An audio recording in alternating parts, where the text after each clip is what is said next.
फरसा डंडा लहराने वालों पर होगी एफआईआर। इस बयान से क्या सच में है योगी बहुत नाराज? ब्राह्मणों का भी नहीं थम रहा आक्रोश, एक बयान ने सबको हिला डाला। कौन है योगी सरकार की महिला अधिकारी जिन्होंने फरसा लहराने वालों को बड़ी चेतावनी दे डाली? फोटोग्राफी के जरिए अब होगी सख्त कार्रवाई, आई मामले में बड़ी खबर। वीडियो सामने आते ही इंटरनेट पर चढ़ा पारा। ब्राह्मण संगठनों ने भी की सीएम योगी से शिकायत, लेटर लिखकर सख्त कार्रवाई की उठाई मांग, लेकिन योगी का जीरो टॉलरेंस का दिखा असर।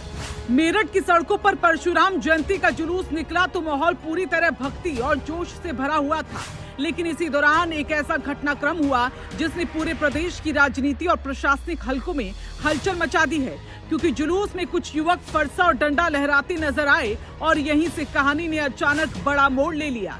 मौके पर मौजूद डिप्टी एसपी सुचिता सिंह ने माइक उठाया और सख्त लहजे में चेतावनी दे डाली कि जिन लोगों के हाथ में डंडा और फरसा है उनकी पहचान की जा रही है और उन पर मुकदमा दर्ज होगा।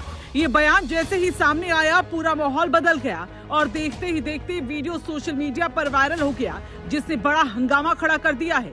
लेकिन इस मामले में अब योगी की भी एंट्री हो गई। दरअसल ये पूरा मामला उस समय सामने आया जब मेरठ में भगवान परशुराम जयंती के मौके पर भव्य शौर्य यात्रा निकाली जा रही थी।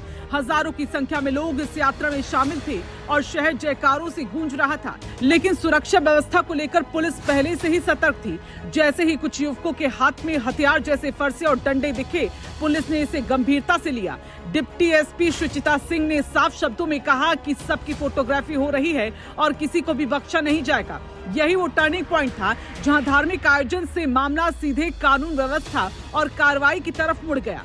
इसके बाद मामला सिर्फ प्रशासनिक नहीं रहा बल्कि सामाजिक और राजनीतिक रंग भी लेने लगा। वीडियो वायरल होते ही ब्राह्मण संगठनों ने नाराजगी दिखाई। कई लोगों ने इसे आस्था पर प्रहार बताया और सवाल उठाया कि क्या धार्मिक आयोजनों में इस तरह की सख्ती सही है। वहीं कुछ लोगों ने पुलिस की कार्रवाई का समर्थन करते हुए कहा कि कानून सबके लिए बराबर होना चाहिए। इस पूरे विवाद ने सोशल मीडिया पर बहस को छेड़ दिया। जहां एक तरफ समर्थन था तो दूसरी तरफ विरोध भी उतना ही तेज नजर आया। अगर प्रशासनिक नजरिए से देखें तो ये कदम कानून व्यवस्था बनाए रखने के लिहाज से लिया गया बताया जा रहा है। उत्तर प्रदेश में पहले भी कई बार जुलूसों के दौरान हिंसा या तनाव की घटना सामने आई थी, जिसके बाद सरकार ने सख्ती बढ़ाई। योगी आदित्यनाथ की सरकार जीरो टॉलरेंस नीति पर काम कर रही है और यही वजह है कि किसी भी तरह की लापरवाही को तुरंत रोका जा रहा है। ऐसे में पुलिस का ये रुख उसी नीति का हिस्सा माना जा रहा है, जहां पहले चेतावनी और फिर कार्रवाई का संकेत दिया गया। वहीं दूसरी तरफ इस पूरे मामले में सुचिता सिंह की पहचान और प्रोफाइल भी चर्चा में आ गई।